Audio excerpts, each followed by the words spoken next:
Hello, beautiful people, and welcome to a new edition of Era Sharing Stories. Wow, okay, today we're about to go across the pond. Yep, we're going to France, guys, and what a privilege and an honor to bring this man on board, someone who has enjoyed over 40 years of excellence in this industry, the modeling industry. And with no further ado, let me just get to him. I'm going to introduce to you guys Mr. Bernard Fouquet, and I'm about to get him on our live. Let me send him an invite.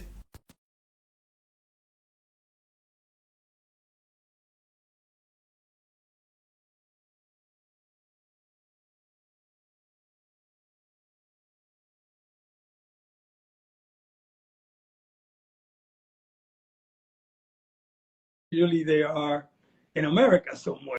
So, Bernard, we are waiting for you, my brother. Can't wait to see that beautiful face of yours. Hi, Omar. How are you? There you are.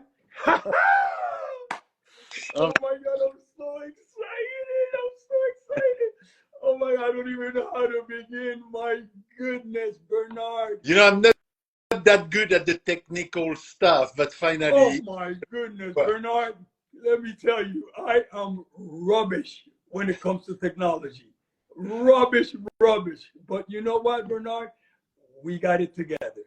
we get it. And there you are with that beautiful vibe of yours. Bernard, first and foremost, I want to thank you for joining us on this and No, you are for welcome. you to share your beautiful, wonderful journey in this industry. Wow, what a career, mate. I mean, Jesus. Bernard, how many years have you been in this industry now? I started in 1976. Wow. Yeah, That's when I arrived to this country, to America, no, I in started, and 1976.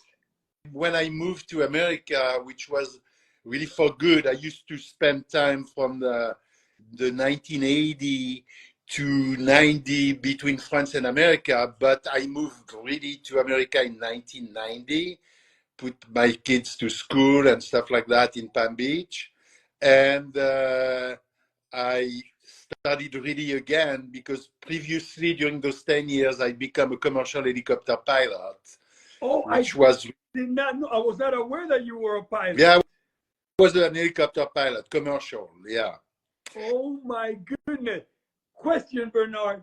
How did it all begin in this modeling industry for you?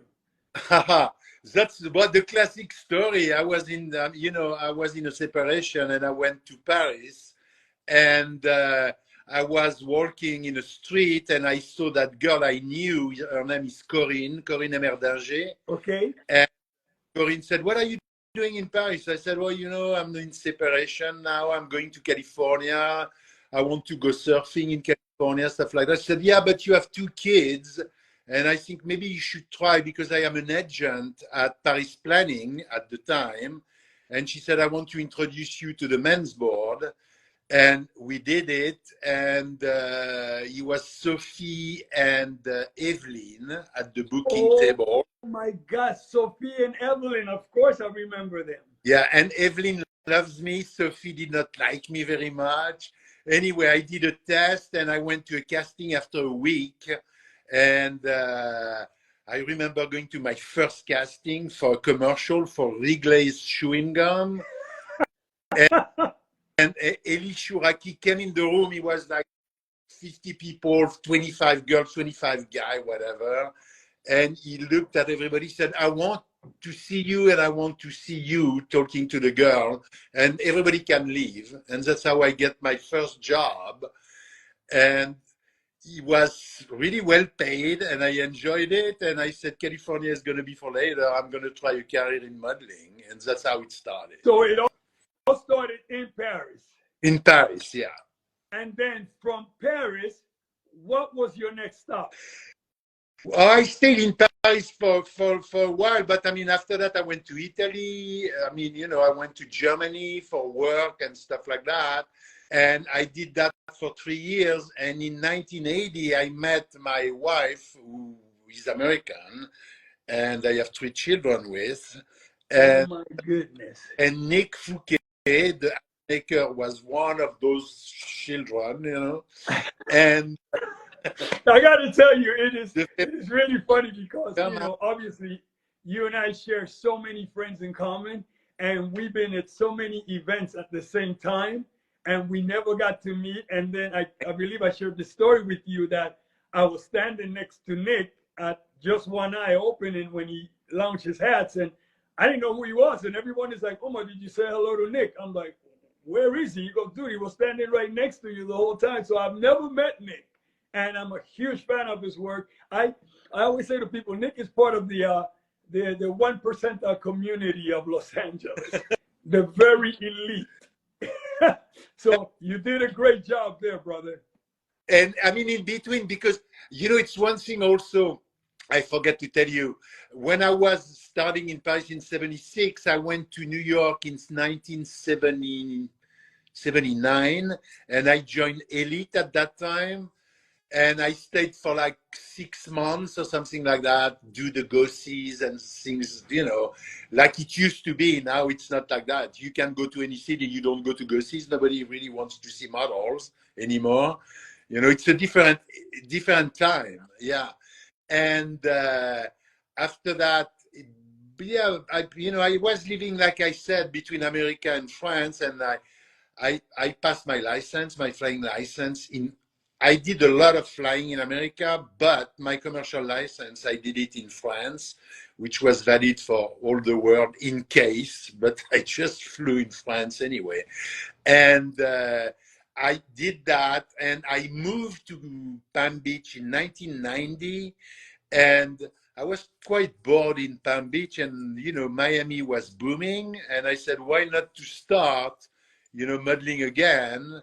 And I started, and since 1990, I never stopped, really. I mean, yeah, never did. You mentioned, Miami, and I recall in the 90s, possibly one of the greatest era of the German era in Miami. Oh, yeah. If you recall, there were crews shooting in every beach. You will see this crew, that crew, Neckerman, Autobasan, and it was just one next to the other. Yeah, exactly. And, which was really amazing at the time, you really worked almost every day. It was not a full day always, but it could be 2 hours, half a day, a day. It was such a lot of work. I mean, because all the German came to Miami at that time. It was just like crazy. And I was with Dana Wolters, who was my agent at the time. Oh, Dana. Yeah, Dana. And, and I never stopped. I mean, I was just working, traveling, doing this. I mean, and I really enjoyed it.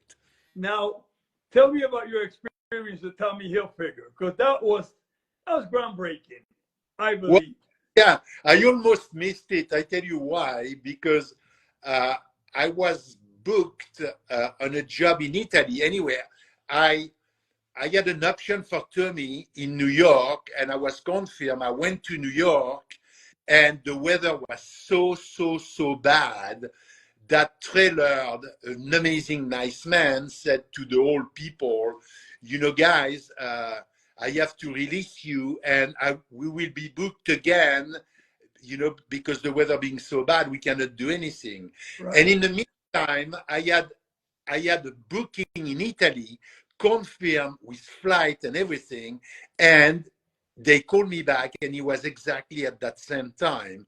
And things I have never done again, and I have never done even before, I called the Italian people and I said, listen, I'm not going to do the job, which was really bad. Who were you with in Italy? I was with Beatrice. Beatrice, okay, continue. Yeah, I was with Beatrice. But anyway, I canceled the job, which was pretty bad, because I said maybe Tommy Hilfiger will be a better stuff. And I really did it for like almost 5 years or something like that. It was a good choice anyway, just to cancel it. The client was really unhappy and never called me back again. Sure. but I did the Tommy Hilfiger campaign. And I mean, the family campaign, which was amazing, with Noah Mills, with a lot of great guys, young guys. I mean, Arthur Kulkov, I mean, RJ King, all those guys, young guys, was such a lot of fun. I mean, we Now, tried. who shot that campaign, Bernard? Oh, a great guy. I love very much. Craig McDean. Oh, my goodness. Yeah, What a privilege to work with such yeah, master. tell each other. I mean, a message every Christmas and stuff like that. But he's such a nice man and easy to work with. He was really good, really, really good. And Trey was amazing. I mean, he created an amazing campaign. The family.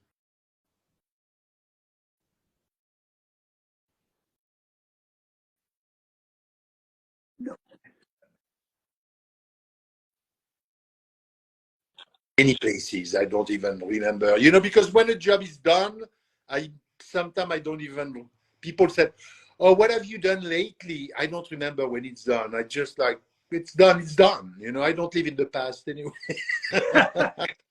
But You stay in the now. If you ask a question, I try to remember stuff.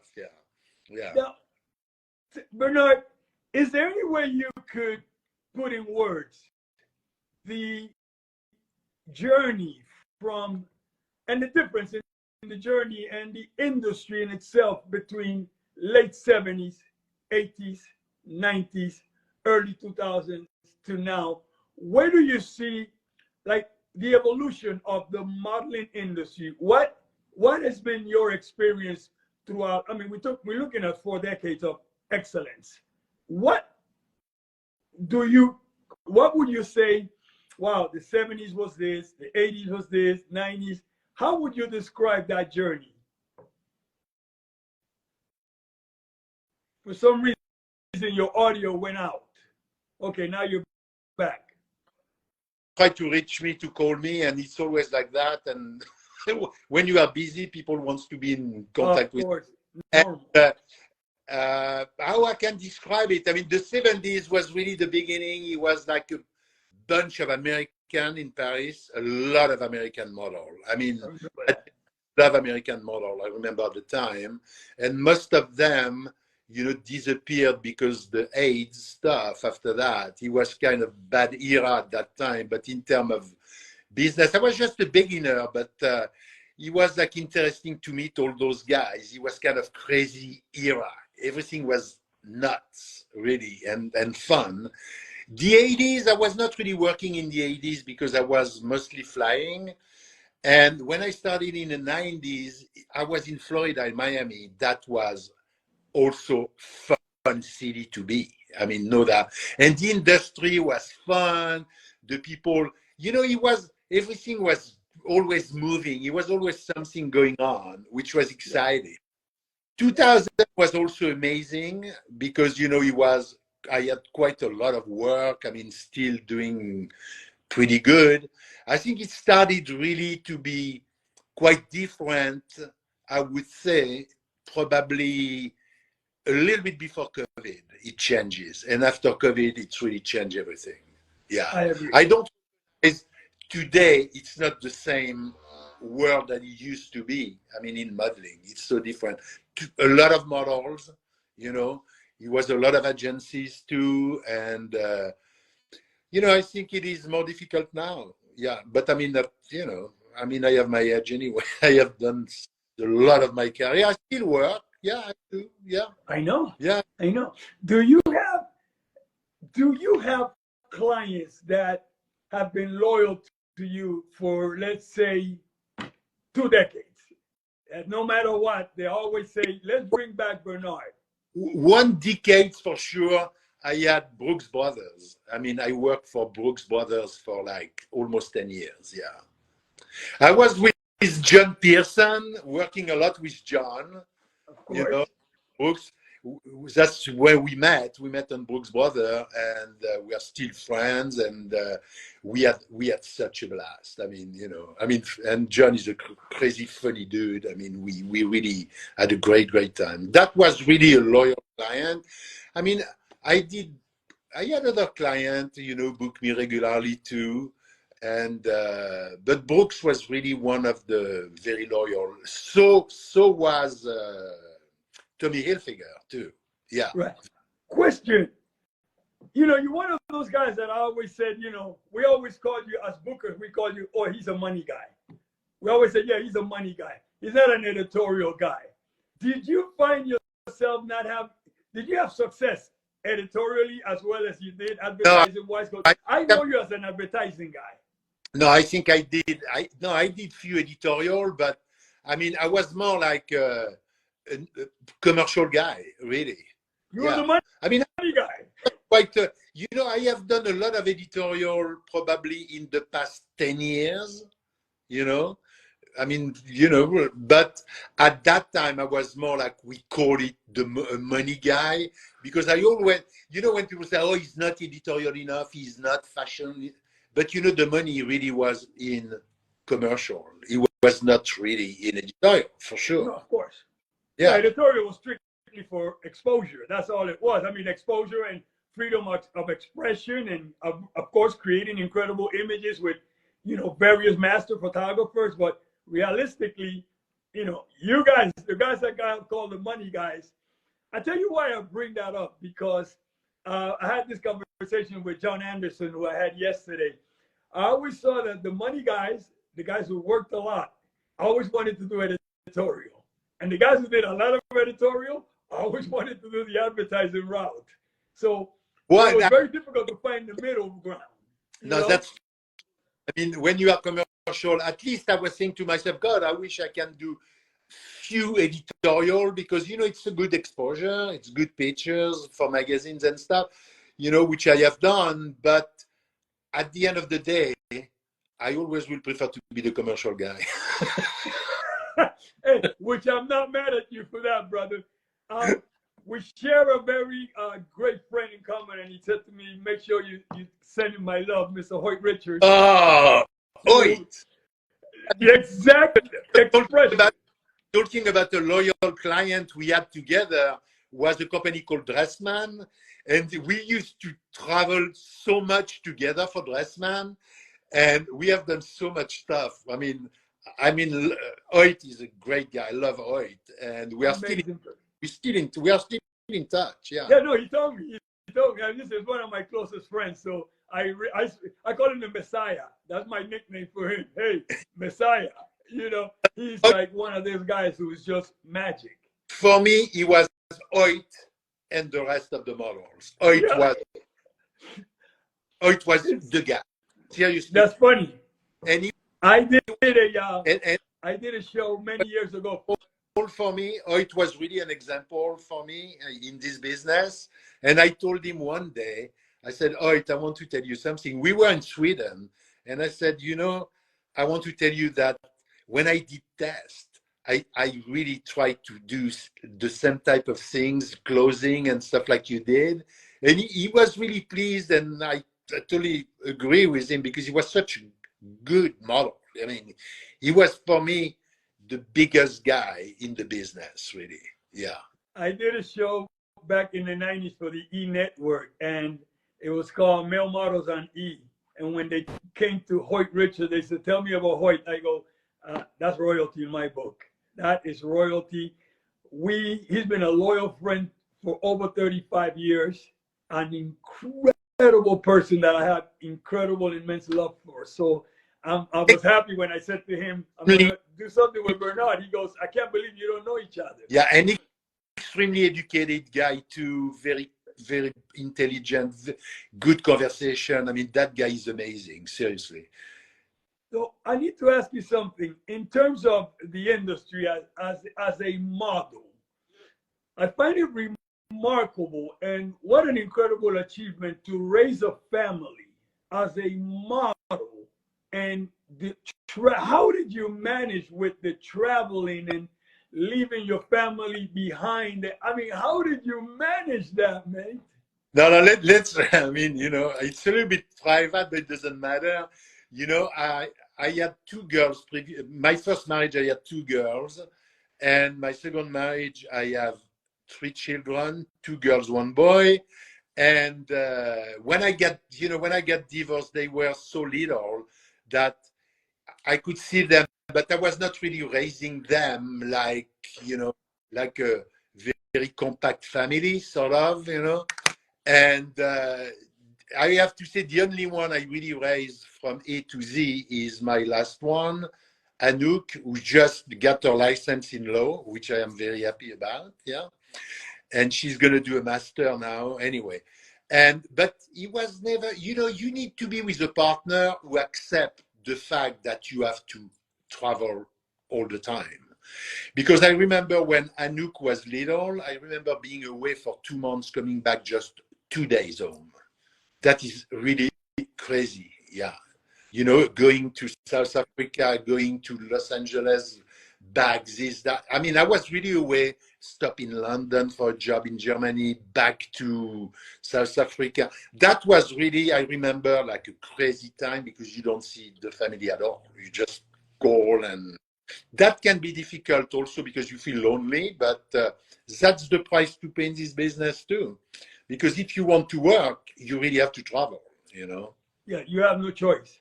You have no choice. Or if you want to stay in the country or in France, for example, you are not gonna. If you don't want to travel, you know, you minimize. I mean, the possibility of working. Yeah, and I maximize that by always open to travel. Yeah.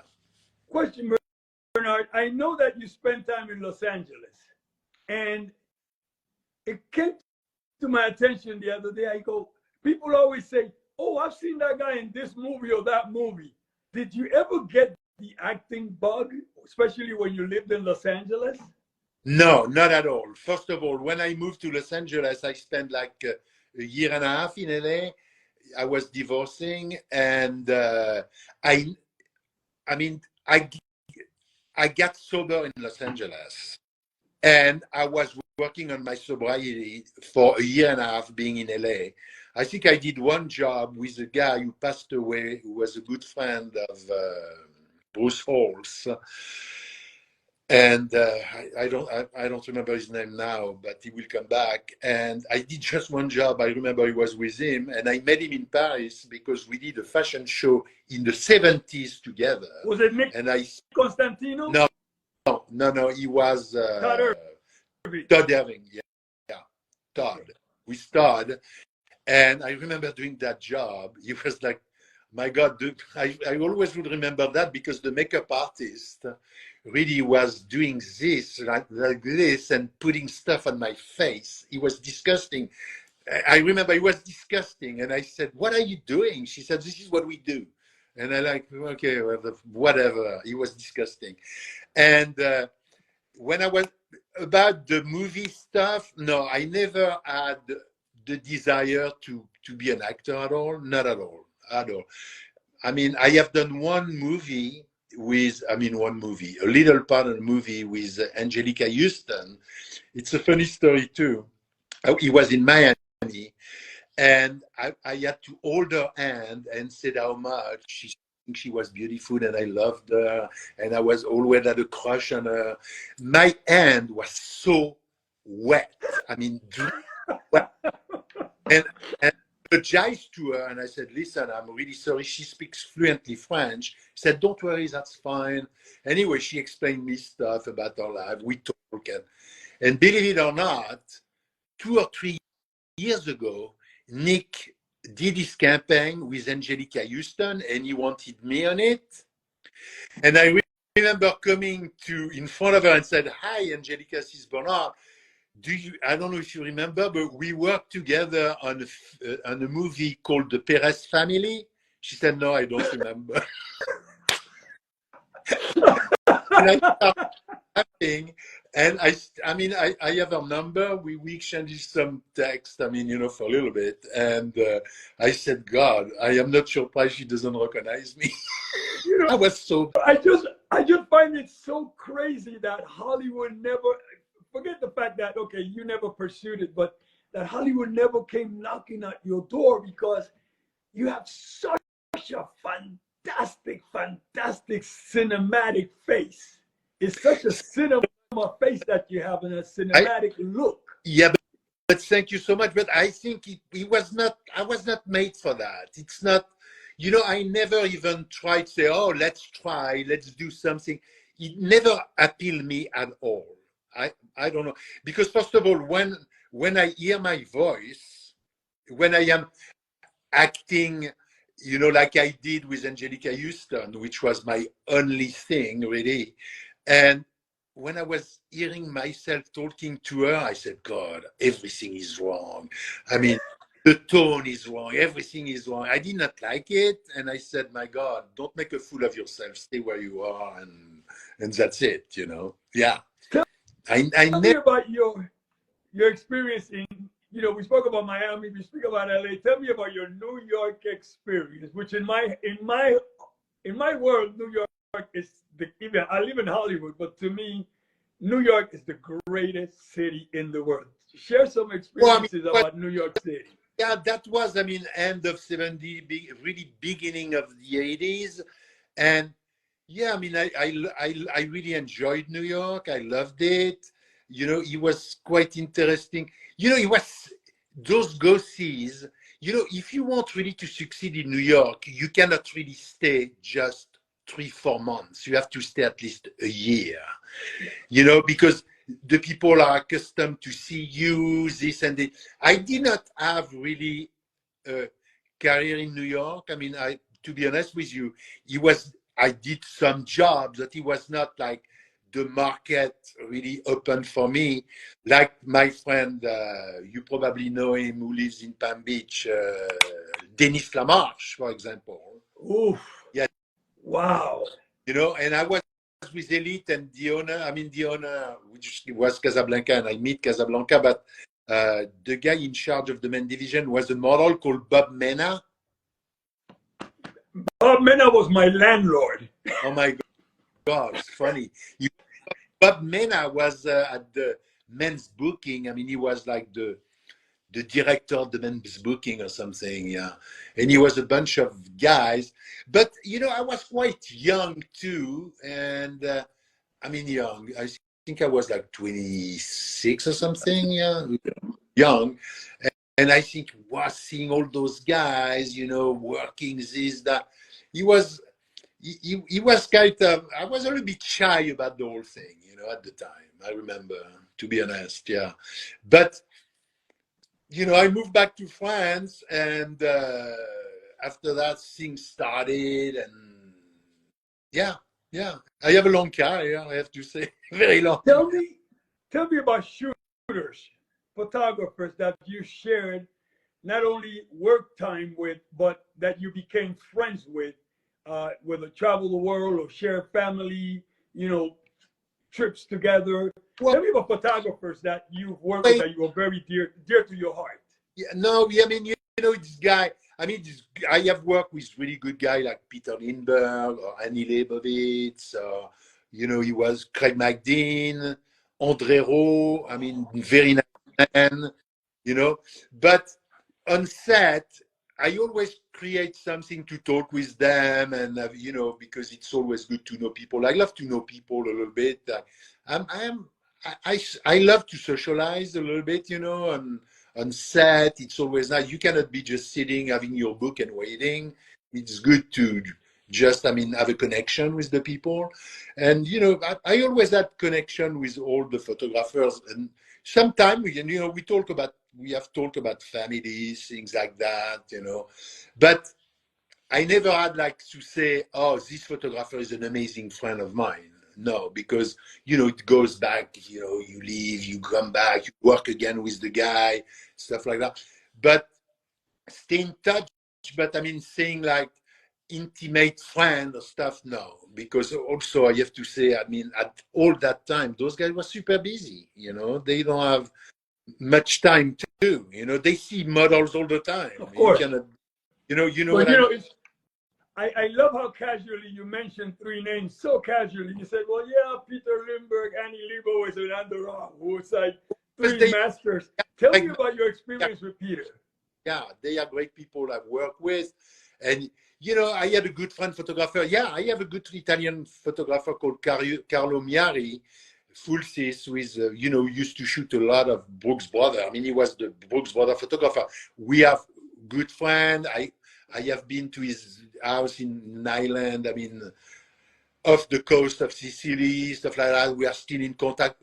You know, my daughter is friend with his kids too. They still see each other. Yeah, it's a guy. For example, I'm pretty close to. Yeah, How was yeah. that experience of working with Peter Lindbergh?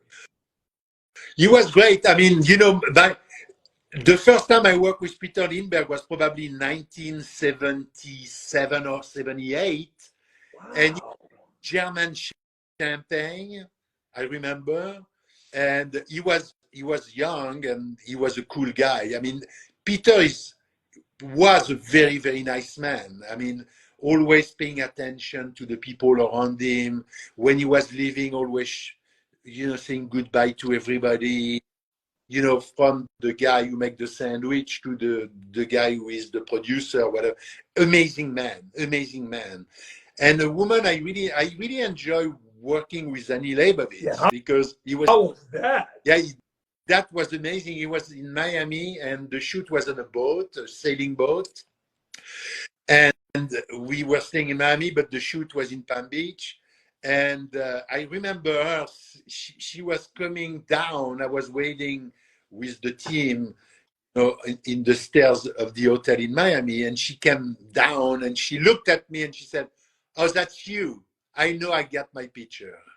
And I think that was an amazing compliment. I said, okay, because I said, wow, you know how people are. They say, oh my God, so those photographers are difficult. She was so cool, so cool.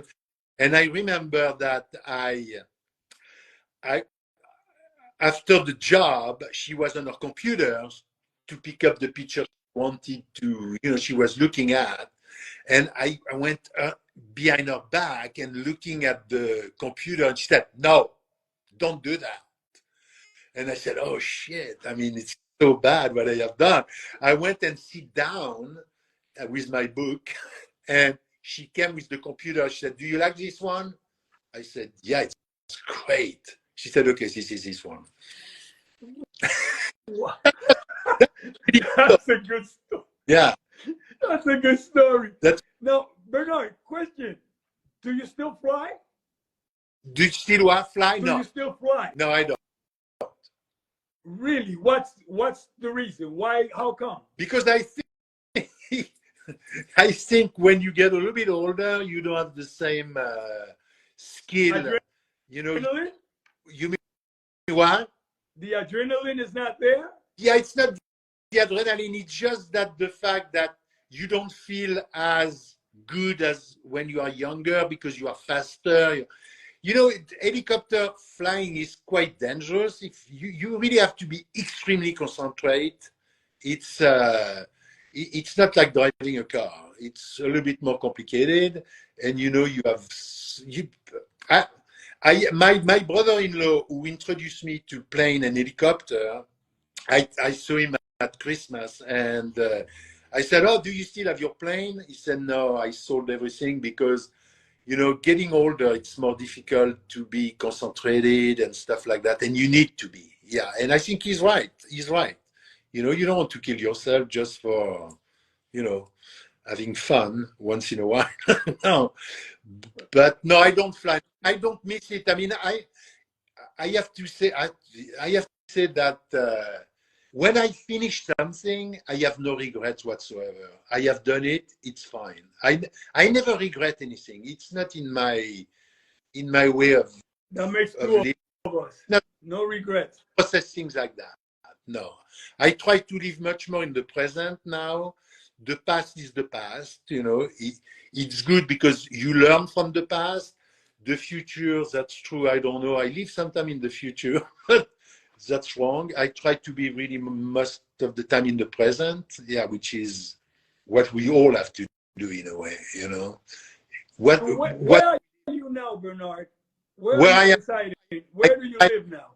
Yeah, I am in my house in France now. Is it in the south, in Paris? Southwest on the coast. I live like 50 meters from the beach.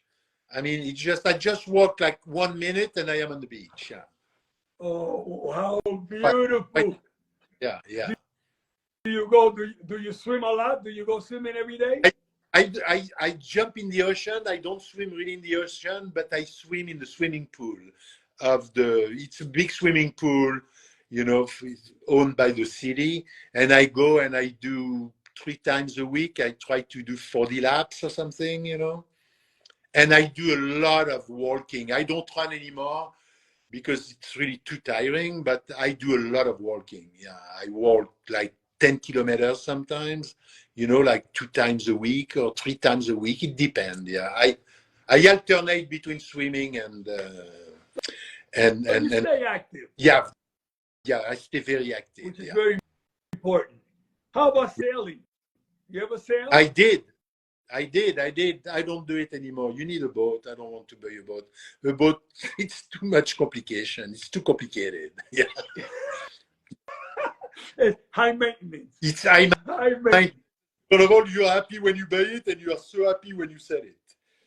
I used to have one, not a big one, a little one, and I used to do that 10 years ago or something. Yeah, I had it for 2 years. It was fun, but it's always something to fix, to do. No, the less is the better. I think. The reason why I asked you about the flying is because one of my biggest things is I want to have a chopper someday. I used to have helicopters. Yeah. I used to have a chopper. I used to have one. Yeah. But the maintenance must be crazy. Crazy. A US-500 helicopter, yes. It's a crazy maintenance. That is really expensive. Very, very expensive. Yeah. And that's why I haven't gone looking for them, because it's like I use this analogy when clients say, "Oh, I would like to book Bernard Fouquet. What is his rate?" And I will go, "Oh, it's 20,000," and they'll say, "Well, that's not my budget." I go, "Well, you know what? Why are you looking for things you can't afford?" I'm not looking for helicopters because I can't afford one. The day I can afford it, then I'll start looking for them. And I use that with clients still to this day. When clients say, "Oh, what's his day rate?" I will say 20,000. "Oh, that's not my budget." Okay, so get that budget and then call me back. Well, 20,000, 7 days a month for like 40 years. Yeah, you can have an helicopter. Right? No, but it not really like that. So let me ask you, do you come to Los Angeles still often to at least to hang out with Nick? I do, yeah. I was supposed to go last Christmas, but I went to Florida, to Palm Beach with the family. And I come to LA sometimes, yeah. Okay, yeah. So we need to meet next time you're here. Probably I think I'm going to go to LA probably in the next 2 months or something, yeah. Perfect. Yeah. Perfect. Because we have not met in person, and as I said, I've never met Nick, and I'm a huge fan of Nick. Huge fan, but we never met. Because never see been in the same places with him, and people like, "Oh, Nick here, Nick there," and we spoke about Michael Paradise over at the Stronghold Jean Company. Yeah, because who's one of my brothers. Your friend with the guy who owns Stronghold, the jeans company, right? 40 plus years with to most people it's Michael Paradise. I just call him Dice. And Nick used to have his shop very close by, and he has a bigger shop. I mean, on Abbot Kinney, and I love that shop. I mean, Nick has such a good taste in everything. I mean, it's amazing. Yeah, it really does. And what an incredible sense of style he has. I mean, his hats are just epic hats he makes. He's one of the great hat makers there is right now.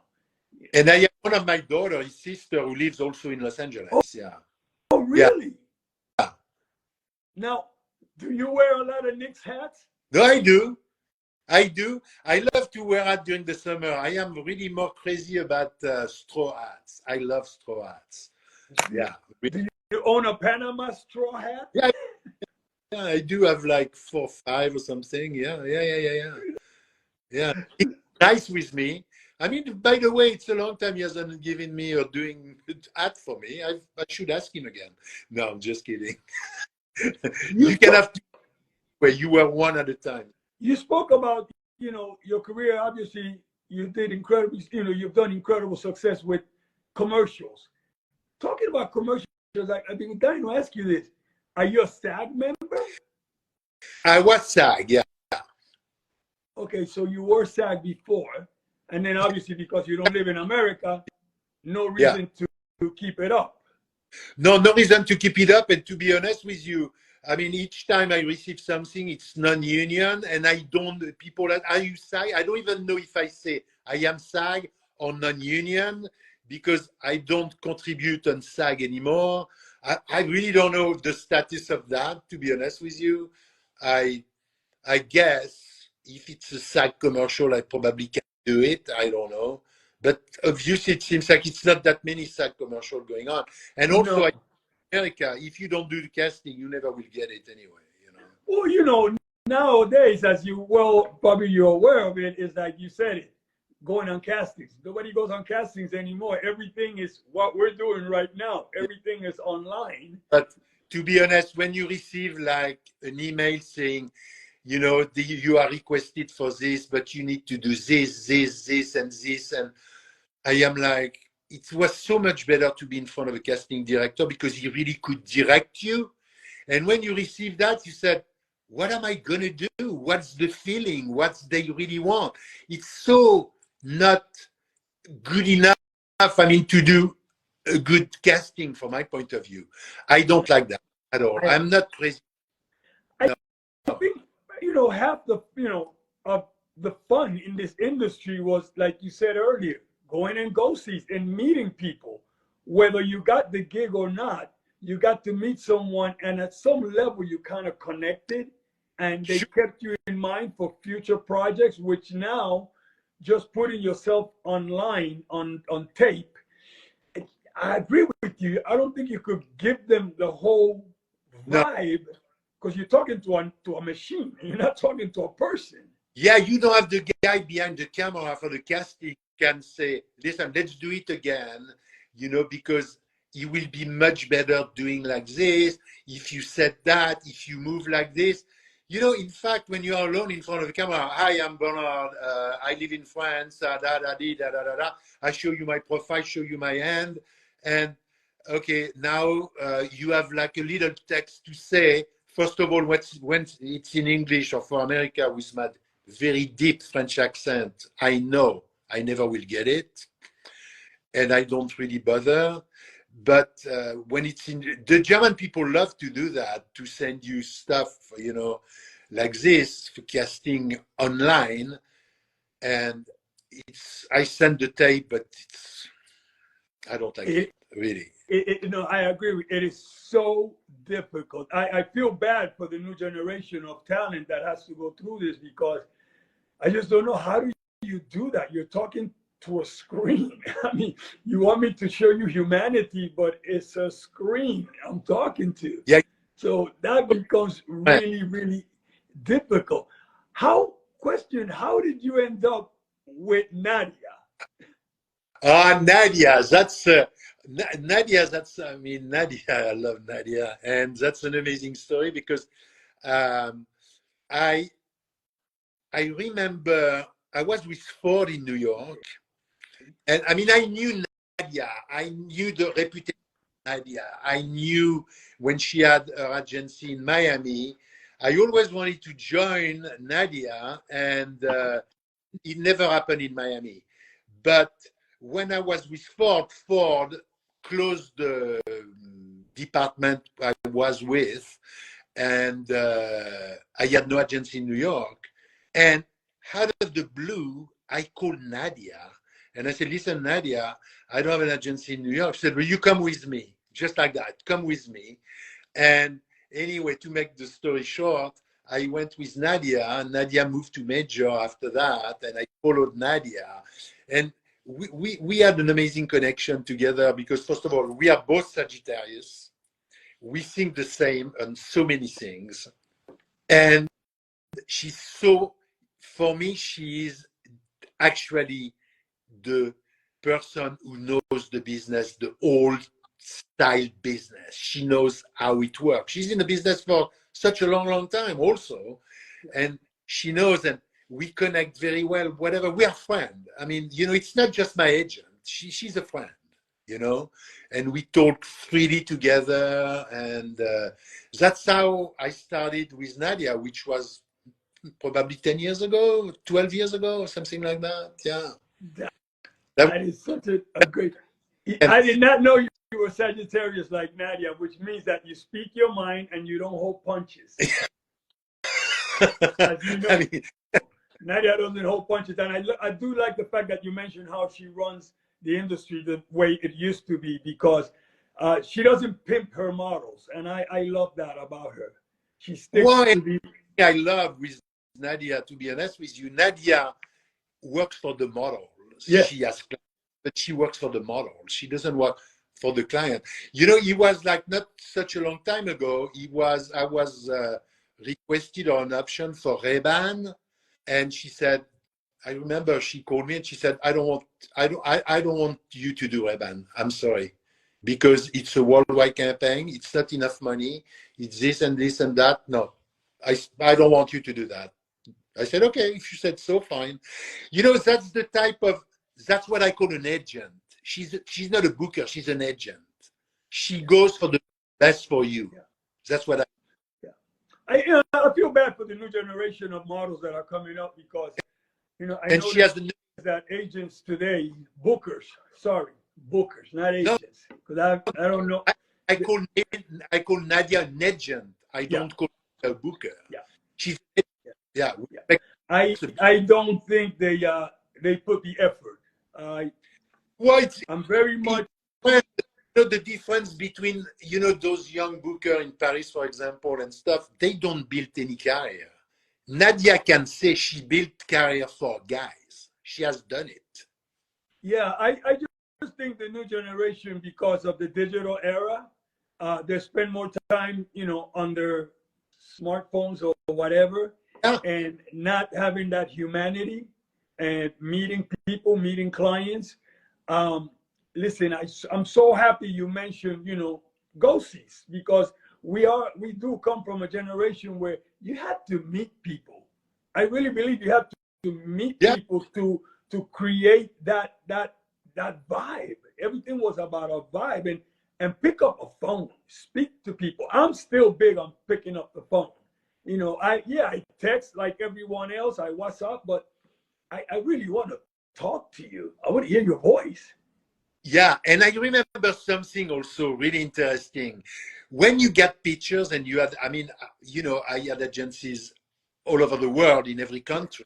What you did at the time, you printed like for all your books, and I remember sending big envelope with new pictures they could put in the book and stuff like that. I remember sending stuff. I mean, having a stack, like this, going to the post office and sending to America, sending to Germany, Italy. You don't do that anymore. It's over. No, it's over. It's all Instagram. Instagram is the new portfolio. Yeah, it's kind of the new portfolio. It's so impersonal. I mean, it's no. Like you said, the communication with people is the key. It's always good to talk with people. They can see your personality, stuff like that. And that's interesting. Now, what do you see? You see just a beautiful picture on Instagram of yourself. You can say, oh, that's a good shot, which can sell. I don't say it doesn't sell, but the whole process is so different. So different. I think I came up with the conclusion that the new way of business has become pretty much show me your lifestyle via Instagram, and then I could judge who you are. Yeah. by what I'm seeing on Instagram, which is kind of a problem because most of it is make believe. I mean, I was not complaining, but I was speaking to someone about, oh my God, isn't it incredible that most like really pretty girls who have these incredible amount of followers, everybody has a picture of a gondola going down Venice Canal or a picture with the Eiffel Towers in the background. And my friend goes, Omar, you dumb. They're in Vegas at the Venetian. Yeah. The, That's not Venice, Italy. And the other one is in Vegas as well, and they just Photoshop the background. I'm like, oh, you got to be kidding me. So it's but, all make believe. yeah, but you know something? I mean, you know, I don't want to criticize what's going on really now. This is the evolution of the world. Because even, you know, even when I started in 1976, I mean, before that, it was another type of era. It was another type of work. You know, the evolution is amazing. It's no choice, really. This is what I said. You know what? It's no choice. This is what it is. You know, it was an industrial revolution in the 1800. You know, it's always the world is moving non-stop differently. But for people like us who we used to work a certain way, it's a little bit, it destabilizes you a little bit, yeah. For some, at some point. We're very nostalgic about our era. That's all it is. We are more nostalgic because it was fun, good, great. But you know, like I said to young people, always, not especially more. I never said my time was better. No, of course. You know, because you cannot be that old fart. I mean, saying, "Oh, you know, it was better at my time." It's every time is good, but you know, we can just regret. I have some regret sometimes that the fact that the communication direct with people, it's more that who was better. It was better. Yeah. That I agree. Everything is so impersonal. It's just like, okay, it's kind of being a number, you know, it's different.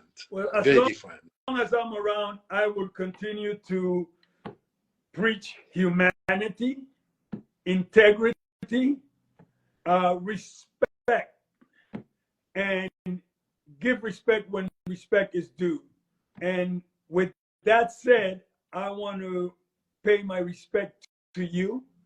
I want to thank you for giving me and the team at Era Management, to giving me the opportunity to have this one-on-one with you, someone I have admired for many years. It's crazy that people, whenever your name came up and they're like, oh, come on, you don't know Bernard? I mean, someone here had the nerve to say, oh, Bernie. I'm like, okay, I am not going to call Bernard Fouquet Bernie. Okay, sorry. Bernie's the guy next door, you know. Bernard. But thank you so much. I mean, thank you so much, Omar. Really, I appreciate that. And I am really glad we talk. And, you know, by the way, that's how we meet. And we are going to keep in touch anyway, for sure. Yeah. We definitely will do so, Bernard. Thank you so much from the middle. I never say from the bottom, from the middle of my heart. Yeah. And I look forward to seeing you hopefully when next time you're in Los Angeles, or if I'm in Paris. You never know. I might show up in the south of France. Just you never know. Call me. It will be a pleasure to have you, see you, and stuff like that. Absolutely. All right. Thank you so much for joining us, Bernard. And we will be in touch, my friend. Okay. Stay in LA. All right. Yeah. And like always, to all the people that join us, I always leave you with this message. One love. Always. Always. Ciao, my friend. Ciao.